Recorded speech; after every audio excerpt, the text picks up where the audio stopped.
খবর 24 সাথে আপনাকে স্বাগত। নতুন নতুন খবর জানার জন্য আমাদের চ্যানেলে চোখ রাখুন। খবর 24/7 আপনাদের স্বাগত।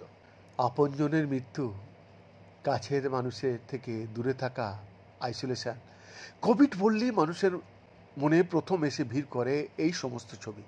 সম্প্রতি গোটা দক্ষিণ এশিয়া জুড়ে আবারও দেখা দিয়েছে সেই একই আতঙ্ক। চীন, হংকং, সিঙ্গাপুর টপকে যা এখন ছড়িয়ে পড়তে শুরু করেছে ভারতের প্রত্যেক প্রান্তে।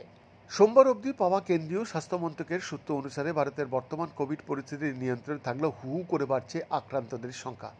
ইতিমধ্যেই পার করেছে হাজারেরও গণ্ডি। সক্রিয় কোভিড কেসের সংখ্যা 1010। মহারাষ্ট্রের থানেতে করোনায় আক্রান্ত হয়ে এক 21 বছর বয়সী যুবকের মৃত্যু হয়েছে। কর্ণাটকের বেঙ্গালুরুতে 84 বছরের এক বৃদ্ধ করোনায় মারা গিয়েছেন। কর্ণাটকে মোট করোনা আক্রান্তের সংখ্যা 50 ছুঁই। তার মধ্যে বেঙ্গালুরুতে আক্রান্তের সংখ্যা সবচেয়ে বেশি। কেরলে এখনও পর্যন্ত 430, মহারাষ্ট্রে 209, দিল্লিতে 104, বাংলায় 12। চলতি মরশুমে কোভিডে মৃত্যুর সংখ্যা 7। চিকিৎসকরা জানাচ্ছেন করোনার নতুন যে ভ্যারিয়েন্টে মানুষ সংক্রমিত হচ্ছে তার নাম হচ্ছে JN.1। আসলে ভাইরাসের চরিত্র হলো প্রতি মুহূর্তে নিজেকে অভিযোজন করা। ঠিক তেমনই কোভিড-19 বলে ভাইরাসের যে ভ্যারিয়েন্ট 2020 সাল থেকে 2022 সাল অবধি দাপট চালিয়েছিল গোটা বিশ্বে, তারও আরও একটা ভ্যারিয়েন্ট আছে। চিকিৎসকরা তার নাম দেয় ওমিক্রন। চিকিৎসকরা জানায় এই ভ্যারিয়েন্ট কোভিড-19 থেকে কয়েক গুণ বেশি সংক্রামক হলেও একটাই সুবিধা, এই ভাইরাসের দৌড় আপনার গলা অবধি, মানে কোভিডের মতো ফুসফুসে কোনো মারণ সংক্রমণ ঘটায় না। নতুন যে ভ্যারিয়েন্ট JN.1 এখন মানুষ আক্রান্ত হচ্ছে তাও ওমিক্রনেরই আরেকটি আপডেটেড ভার্সান। বিশ্ব স্বাস্থ্য সংস্থার বিশেষজ্ঞরা জানাতেন মূলত স্পাইক প্রোটিনে থাকা নতুন ভাইরাস সংক্রমণতাকে বাড়ালেও মৃত্যু হার কমই থাকবে।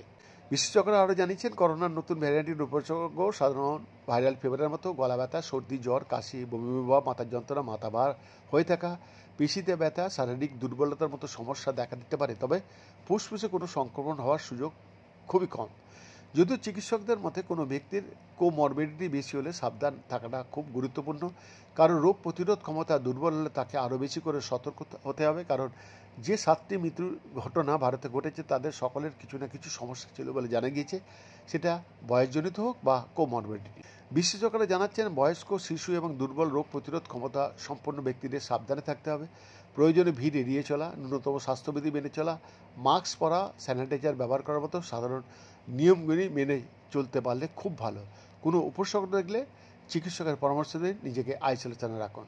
প্রখ্যাত চিকিৎসক কুণাল সরকার নিজের সমাজ মাধ্যমে একটি ভিডিও পোস্ট করে জানান, এই মুহূর্তে আমাদের দেশে বা বিদেশে যেসব ভ্যাকসিন প্রচলিতভাবে দেওয়া হয় তা করোনার পূর্ববর্তী ভ্যারিয়েন্টের উপর পরীক্ষা নিরীক্ষা করে বানানো। বিশেষ করে ভারতে যে দুটি টিকা দেওয়া হয়েছে অর্থাৎ কোভ্যাক্সিন এবং কোভিশিল্ড, তা এই নতুন ভ্যারিয়েন্ট JN.1 এর জন্য খুব একটা কার্যকর নয়। বৈদ্যনাথ দাসের রিপোর্ট।